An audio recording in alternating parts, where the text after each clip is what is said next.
na tuttuqe lafi kun nyaata anaaf jettee fannoorraa isa ooltee lubbuu kootiif wareegama baastee gaatii tokko malee na jaallattee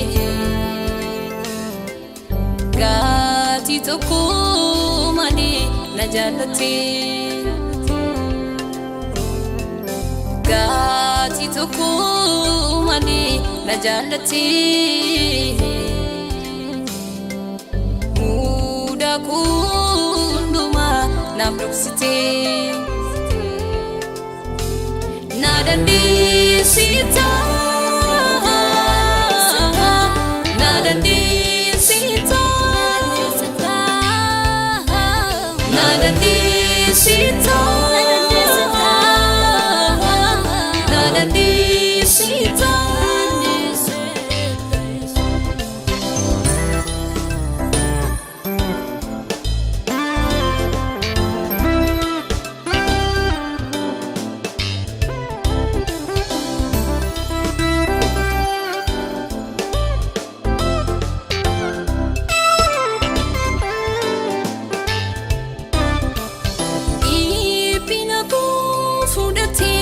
Abati tukola warana muketin badi saulira odadu koti ofikinaf dute ulfina gediste fanorat olvate gaatii tokko malee na jaallattee gaatii tokko malee na jaallattee gaatii tokko malee na jaallattee mudaa hundumaa naaf dhoksitee na dandeessita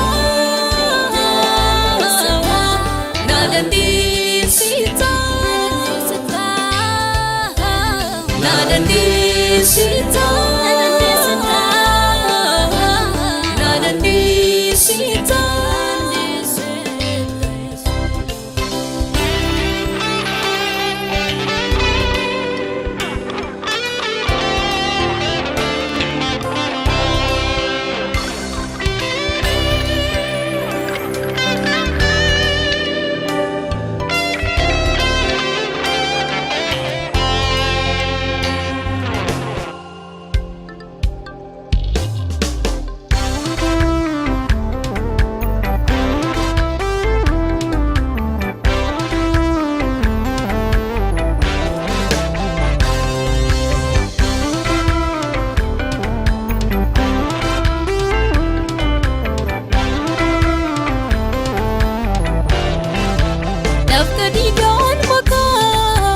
naaf jettee naaf gitee ulfina keenistee fannoorra tulbaatii ulfinni koo si'i sababiin jiraachuu koo si'i ulfinni koo si'i sababiin jiraachuu koo si'i na jaallattita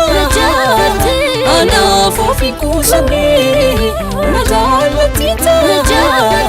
jaalala mudaan qabnee na jaallattita atuu anaaf of laattee na jaallattita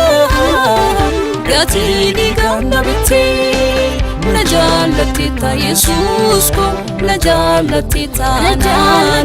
na jaallattita Yesuus ko na jaallattita